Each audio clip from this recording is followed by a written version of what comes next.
বছর দুয়েক আগে সিনথিয়া ইসলাম খুশবুকে বিয়ে করেন আক্কাস আলী রনি। বিয়ের পর থেকে তাদের মধ্যে বিভিন্ন বিষয়ে চলছিল কলহ।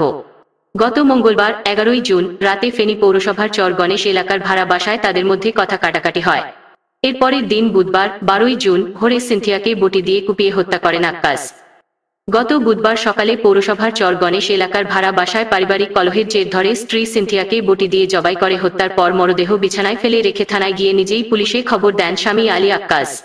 আক্কাস আলী রনি ভোলার দৌলতখান থানার মধ্য জয়নগর এলাকার মোহাম্মদ রতনের ছেলে।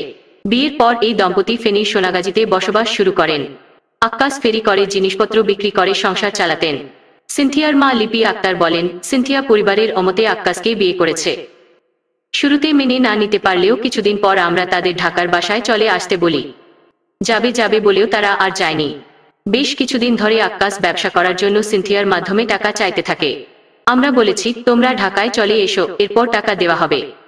কিন্তু ঢাকায় না গিয়ে আক্কাস সিনথিয়াকে টাকার জন্য চাপ দিতে থাকে। তিনি আরো বলেন, গত মঙ্গলবার দিবাগত রাত 2টার পর সিনথিয়া আমাকে বারবার ফোন করতে থাকে। ফোন ধরার পর জানায় আক্কাস তাকে টাকার জন্য খুব মারধর করছে। এরপর রাত 3:30টার দিকে মেয়ে আবারও ফোন দিয়ে বলে, মা, আমার ফোন বন্ধ থাকলে বুঝবা তোমাদের জামাই আমারে মেরে ফেলেছে। সকাল হতেই না হতেই থানা থেকে পুলিশ ফোন করে জানায় আমার মেয়েকে আক্কাস জবাই করে হত্যা করেছে। গতকাল বৃহস্পতিবার 13ই জুন দুপুরে ময়নাতদন্ত শেষে সিনথিয়ার মরদেহ দাফনের জন্য ঢাকায় নিয়ে যায় তার পরিবার। এই ঘটনায় সিনথিয়ার মা লিপি আক্তার বাদী হয়ে আলী আক্কাসকে আসামি করে রাতেই থানায় একটি হত্যা মামলা করেছেন। পুলিশ জানায়, সিনথিয়ার মুঠোফোন থেকে একটি কাবিন উদ্ধার করা হয়েছে। ওই কাবিনে লেখা হয়েছে 1 লাখ টাকা দেনমোহরে 2022 সালের 1 সেপ্টেম্বর আলী আক্কাসকে তিনি বিয়ে করেছেন। কিন্তু চলতি বছরের 24শে ফেব্রুয়ারি আক্কাসের কাছে চলে আসার পর মাকে জানান যে ওই দিনই তারা বিয়ে করেছেন।